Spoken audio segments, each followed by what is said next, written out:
Bu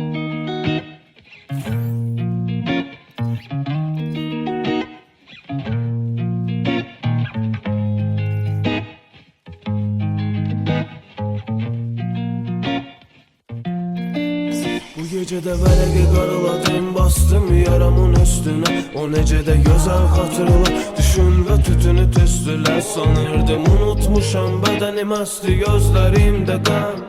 Xoş təsadüf qarşılaşdıq onunla biz dünən. O sanki gəl deyirdi, ürək gedir, getmə döz dedim. Qəmlə gözlərimə baxır və sanki nəysə gizlədir.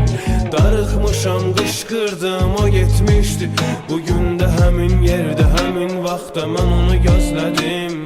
Bir də gəlmədi, o andan özümə gəlmədim. Mən onsuz ölərəm dedim, olmadı, süründüm, ölmədim. Bir anda vurulduğum, mən nəfəsinə qurban olduğum. Doyunca baxdım, gözündə özümü görmədim. Olmazdı gülün solmağı, həmin an külək sərt əsirdi, tərpədirdi torpağı. Bir ömür keçsin unutmam, saçlarında qar əynində çəhrayı köynək, qolunda mavi qolbağı. Axı mən onu da bilmirəm, harda onu da bilmirəm. Yoxdu arada dindirən, dərd kədərdi öldürən məni. Onu da bilmirəm, harda onu da bilmirəm. Yoxdu arada dindirən, dərd kədərdi öldürən məni. Onu da bilmirəm, harda onu da bilmirəm. Yoxdu arada dindirən, dərd kədərdi öldürən məni. Onu da bilmirəm, harda onu da bilmirəm. Yoxdu arada dindirən, dərd kədərdi öldürən məni. Toxunma qoy dəm olsun, toxunma qoy qəm olsun. Yanımda yoxsan indi, yerində bir qədər şərab. Nə olar indi qayıtsən, şərab ol, şərab sən olsun. Hüzur gətir, xaraba qaldı xatirələrimiz.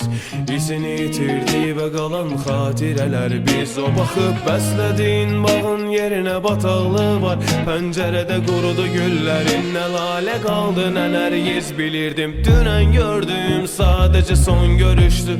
Ayrılığa dözmədi Tanrı və səni də mənlə bölüşdü. Son dəfə görürdüm səni, son dəfə baxdın, getdin ağlayıb. Tanrıdan istəmişdim və o dönmüşdü. Sən demə dünən sadəcə gözlərimə görünmüşdün. O getdi bu dünyadan, gözlərimdən ömür düşdü. O parkda gözümə görünən aşıqı olduğum o canan əslində bir qəzada 10 fəsil öncə ölmüşdü. Axı mən onu da bilmirəm, harda onu da bilmirəm. Yoxdu arada dindirən, dərd kədərdi öldürən məni. Onu da bilmirəm, harda onu da bilmirəm.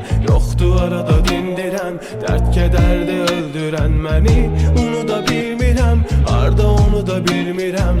Yoxdu arada dindirən, dərd kədərdi öldürən